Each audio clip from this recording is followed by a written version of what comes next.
শেষ হতে চলছে আরও একটি বছর। নতুন বছর এসে গেছে বা কিছুদিনের মধ্যে এসে যাবে, কিন্তু আসেনি তোমার মধ্যে কোনো পরিবর্তন। আমি জানি না এই ভিডিওটি কতটা গুরুত্ব সহকারে তুমি দেখছো, কিন্তু আমি এটা জানি এই ভিডিওটি তোমার পুরো জীবনটাই পরিবর্তন করে দিতে যাচ্ছে। তুমি যদি এই ভিডিওটি শুরু থেকে একদম শেষ অবধি মনোযোগ সহকারে দেখো, তাহলে নিজের জীবনকে নতুন বছরের সাথে কীভাবে তাল মিলিয়ে সাজিয়ে তুলবে, নিজের অগোছালো জীবনটাকে কীভাবে সাজিয়ে তুলবে, এই সব কিছু জেনে যাবে। আর আমার বলা এই কথাগুলো যদি তুমি ঠিকমতো মেনে চলতে পারো, আমার বলা টেকনিকগুলো তুমি যদি অবলম্বন করতে পারো, তাহলে ভিডিওটি তোমার জন্য লাইফ চেঞ্জিং হতে চলেছে। আর 4 নম্বর পয়েন্টটা কিন্তু ভুলেও মিস করবেন না। তো চলো শুরু করা যাক। নাম্বার 1, নতুন অভ্যাস গড়ে তোলো। তুমি কি জানো তোমার আজকের অভ্যাসগুলোই গড়ে তুলছে তোমার আগামীকাল। প্রতিদিন আমরা অনেক কাজ করি, ছোট ছোট অনেক সিদ্ধান্ত নিই, এগুলো অনেকটাই আমাদের অভ্যাসে পরিণত হয়। তবে কেমন হবে যদি অভ্যাসগুলো একটু সচেতনভাবে তৈরি করা যায়? যদি প্রতিদিনের ছোট পরিবর্তন তোমার বড় স্বপ্নকে বাস্তব পথে নিয়ে যায়। নতুন অভ্যাস শুরু করা কঠিন মনে হতে পারে। শুরুতে হয়তো মনে হবে আমি পারবো না, এটা খুব কঠিন। কিন্তু মনে রেখো, বড় কোনো পরিবর্তন রাতারাতি আসে না। এটি আসে প্রতিদিনের ছোট ছোট পদক্ষেপ থেকে। তুমি যদি মাত্র 10 মিনিট ব্যায়াম করো, 5 থেকে 20টা বই পড়ো বা 1 মিনিট ধ্যান করো, তাতেই শুরু হয় পরিবর্তনের যাত্রা। বিজ্ঞানও বলে নতুন অভ্যাস তৈরি করতে সময় লাগে 21 দিন থেকে 66 দিন। যতদিন তুমি একাগ্রতা ও ধৈর্য ধরে চর্চা চালিয়ে যাবে, তা ঠিক ততটাই তোমার জীবনের অংশ হয়ে যাবে। সুতরাং শুরুটা ছোট হোক, কিন্তু থেমে যেও না। একবার অভ্যাস হয়ে গেলে তুমি নিজেই অবাক হবে কেমন পরিবর্তন আসছে তোমার জীবনে। নতুন অভ্যাস শুধু আমাদের দক্ষতাই বাড়ায় না, বরং আমাদের মনের শক্তিও বাড়ায়। এটা প্রমাণ করে আমরা আমাদের জীবনের নিয়ন্ত্রণে আছি। তাই আজই শুরু করো যে কোনো একটি ছোট্ট অভ্যাস। হতে পারে সেটা ভালো একটা বই পড়া, একটু ব্যায়াম করা কিংবা সেফ মেডিটেশন করা। আর আজকের এই ছোট্ট অভ্যাসই একদিন তোমার বড় সাফল্যের ভিত্তি হয়ে দাঁড়াবে। তুমি কি প্রস্তুত নতুন অভ্যাস দিয়ে নিজের জীবন পাল্টাতে? তাহলে আর দেরি নয়, আজই শুরু করো। ছোট্ট পদক্ষেপ, বড় সাফল্য। নাম্বার 2, নিজের চিন্তাভাবনাকে পজিটিভ রাখা। জীবনের প্রতিটি ক্ষেত্রেই আমরা নানা রকম চ্যালেঞ্জের মুখোমুখি হই, কিন্তু চ্যালেঞ্জগুলো মোকাবিলা করার জন্য আমাদের মানসিকতা কেমন হবে সেটাই সবচেয়ে গুরুত্বপূর্ণ। আমাদের চিন্তাভাবনা যেমন হবে, জীবনও তেমনই হবে। তুমি যদি প্রতিটি পরিস্থিতিকে নেতিবাচকভাবে দেখো, তবে সাফল্য তোমার থেকে দূরে সরে যাবে। কিন্তু যদি পজিটিভ চিন্তা করতে পারো, তাহলেই জীবনের প্রতিটি সমস্যার মধ্যেই সম্ভাবনার আলো দেখতে পাবে। অনেকে বলে আমি পারবো না, এটা আমার দ্বারা হবে না। এমন নেতিবাচক চিন্তা আমাদের আত্মবিশ্বাসকে কমিয়ে দেয়। অথচ আমি পারবো, আমি চেষ্টা করব, এই ধরনের পজিটিভ চিন্তা আমাদের ভিতরে শক্তিকে বাড়িয়ে দেয়। সাফল্য তখনই আসে যখন আমরা পজিটিভ চিন্তাকে বাস্তবে পরিণত করি। আমাদের সামনে যত বড় চ্যালেঞ্জে আসুক না কেন, যদি আমাদের চিন্তায় পজিটিভ শক্তি থাকে, তবে সেই চ্যালেঞ্জকে জয়ের পথে নিয়ে যেতে পারবে। সুতরাং চলো প্রতিদিনের জীবনে পজিটিভ চিন্তা নিয়ে চলি, প্রতিটি সমস্যাকে সম্ভাবনা হিসেবে দেখি। মনে রাখবে, পজিটিভ চিন্তা শুধু আমাদের জীবনের লক্ষ্য পূরণ করতে সহায়তা করে না, আমাদের মনকে শান্ত ও প্রফুল্ল রাখে। নাম্বার 3, একটি গোল সেট করা। নিজের লক্ষ্যকে স্পষ্ট এবং সুনির্দিষ্ট রাখো। তোমার লক্ষ্য পরিষ্কার হওয়া উচিত। যেমন আমি বই পড়বো না, বরং আমি এই বছরে 12টি বই পড়বো, এটা বলো। প্রকৃত ও বাস্তবসম্মত লক্ষ্য ঠিক করো। লক্ষ্য এমন হওয়া উচিত যা অর্জন করা সম্ভব। নিজের সামর্থ্য অনুযায়ী লক্ষ্য স্থির করো। সময়সীমা নির্ধারণ করে প্রতিটি লক্ষ্যকে একটি সময়সীমার মধ্যে সীমাবদ্ধ করো। এটি তোমাকে ফোকাস রাখতে সাহায্য করবে। বড় লক্ষ্য ছোট ছোট পদক্ষেপে ভাগ করো। এটি তোমাকে পথ চলার সময়ে মনোবল দেবে। নিজের অগ্রগতি পর্যবেক্ষণ করো। নিয়মিত তোমার অগ্রগতি পর্যবেক্ষণ করো। দেখো কোথায় উন্নতি হচ্ছে এবং কোথায় আরও কাজ করতে হবে। তাহলেই দেখবে তুমি আগের চেয়ে অনেকটা পাল্টে ফেলেছো নিজেকে। নাম্বার 4, নিজেকে চ্যালেঞ্জ করো। জীবনটা সহজ হতে পারে, তুমি প্রতিদিন একই রুটিনে চলে যেতে পারো, যেখানে কোনো ঝুঁকি নেই, নেই কোনো নতুন চ্যালেঞ্জ। কিন্তু তুমি কি জানো, জীবনের প্রকৃত সাফল্য সেখানে লুকিয়ে নেই। সাফল্য তখন আসে যখন তুমি নিজেকে চ্যালেঞ্জ করো। প্রতিদিনের জীবনযাপনে আমরা অনেক সময় নিজের কমফোর্ট জোনের মধ্যে থাকতে ভালোবাসি, কিন্তু তুমি কি জানো, বড় কিছু অর্জন করতে গেলে তোমাকে সেই কমফোর্ট জোন থেকে বেরিয়ে আসতে হবে। হয়তো শুরুতে ভয় লাগবে, মনে হবে তুমি পারবে না, কিন্তু চ্যালেঞ্জ গ্রহণ করা মানেই তো নিজেকে আরও এক ধাপ এগিয়ে নেওয়া। তুমি যখন নিজেকে চ্যালেঞ্জ করো, তখনই তুমি নিজের নতুন সীমা আবিষ্কার করো। প্রতিবার তুমি যখন নিজেকে নতুন কিছু করতে বাধ্য করো, তুমি আরও শক্তিশালী হও, আরও দক্ষ হও। হয়তো শুরুতে সফল হবে না, হয়তো কষ্ট হবে, কিন্তু সেই কষ্টের মধ্যেই লুকে থাকে তোমার সত্যিকারের সাফল্যের বীজ। জীবনের সবচেয়ে বড় চ্যালেঞ্জ হলো তোমার নিজের ভেতরের ভয়কে জয় করা। সেই ভয় যা তোমাকে বলে তুমি পারবে না। কিন্তু মনে রেখো, প্রতিটি বড় অর্জন সেই জায়গা থেকেই আসে যেখানে তুমি ভাবতে পারো, আমি করব, আমি পারবো।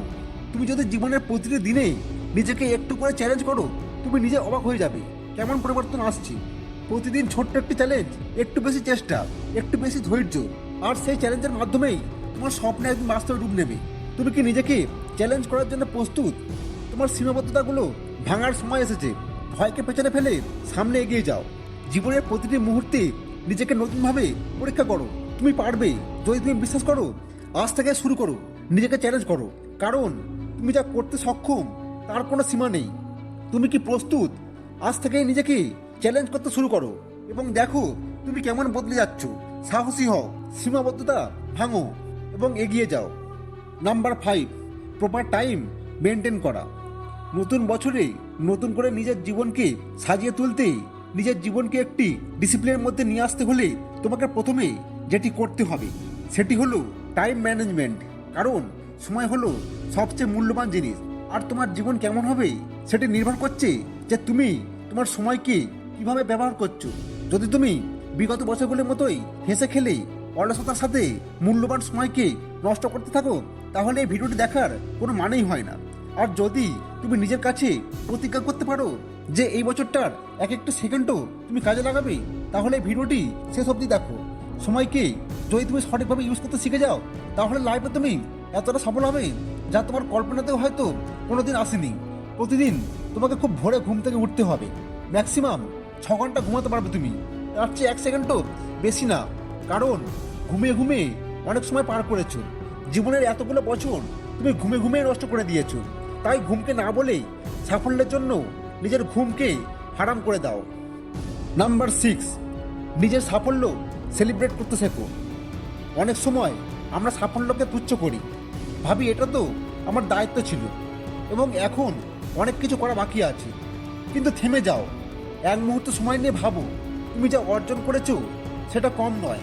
প্রতিটি সাফল্যই উদযাপনের যোগ্য, সেটা ছোট হোক কিংবা বড়। তুমি আজ যেখানে দাঁড়িয়ে আছো সেটা তোমার কঠোর পরিশ্রম, ধৈর্য এবং আত্মবিশ্বাসের ফল।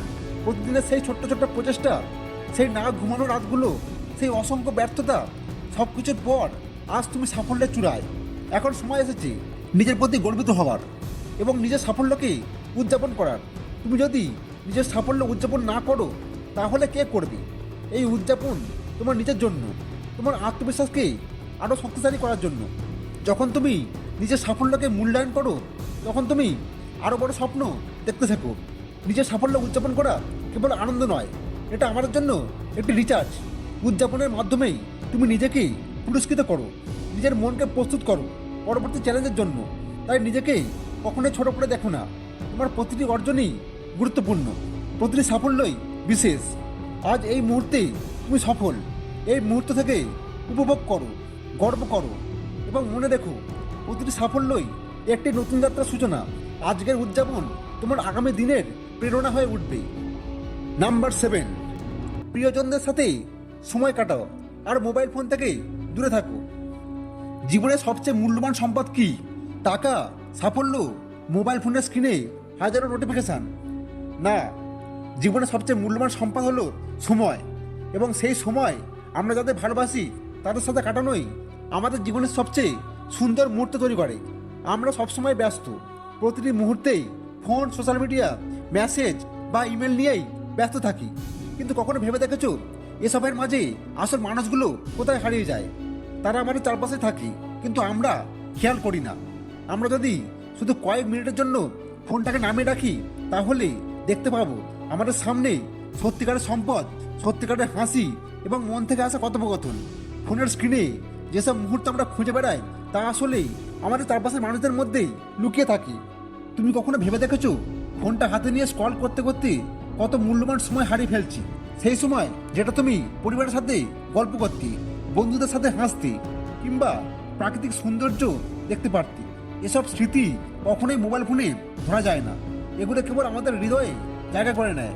যখন আমরা মানুষের সাথে সত্যিকারের সময় কাটাই, আমরা প্রযুক্তি ছাড়া বাঁচতে পারবো না, এটা ঠিক। কিন্তু মানুষ ছাড়া, ভালোবাসা ছাড়া, সম্পর্ক ছাড়া তুমি কখনো পূর্ণ হতে পারবে না। প্রতিটি বাস্তবতার মাঝে একটু সময় বের করো, ফোনটা এক পাশে রাখো, সামনে থাকা মানুষটিকে গুরুত্ব দাও। তাদের সাথে কাটানোর সময় কোনো বিকল্প নেই। যদি তুমি শুধু কিছুক্ষণের জন্য ফোনের স্ক্রিন থেকে চোখ সরিয়ে চারপাশে তাকাও, তুমি দেখতে পাবে কত সুন্দর মুহূর্ত তুমি মিস করছো। আর সেই মুহূর্তগুলোই তোমার জীবনের আসল সম্পদ। তাই আজ থেকেই প্রতিজ্ঞা করো, যখন প্রিয়জনদের সাথে থাকবে তখন ফোনটা দূরে রাখো, কারণ তারা তোমার জীবনের সবচেয়ে গুরুত্বপূর্ণ অংশ। স্মৃতি তৈরি হয় মানুষের সাথে, ফোনের স্ক্রিনে নয়। তাই নিজেকে একটু মুক্ত করো, ফোন ছাড়াও, এবং জীবনের আসল মুহূর্তগুলো উপভোগ করো, কারণ এই মুহূর্তগুলোই তোমার জীবনের সত্যিকারের গল্প গড়ে তুলবে। নতুন বছর আমাদের হাতে নতুন সুযোগ এনে দেবে। তাই চলো আজ থেকেই আমরা প্রস্তুত হই, সবাই মিলে আমাদের লক্ষ্য নির্ধারণ করি এবং সেগুলো পূরণের জন্য একসাথে কাজ করি। সময় এসেছে নতুন কিছু করার, নতুন কিছু শেখার এবং নিজেকে নতুনভাবে প্রমাণ করার। ভালো লাগলেই ভিডিওটিকে একটি লাইক দিয়ে বন্ধুদের সাথে শেয়ার করে দাও, সাথে সাবস্ক্রাইব করে আমাদের সাথেই থেকো। তবে দেখা হবে নেক্সট ভিডিওতে। ততক্ষণে Jai Hind, Jai Bharat. Thanks for watching.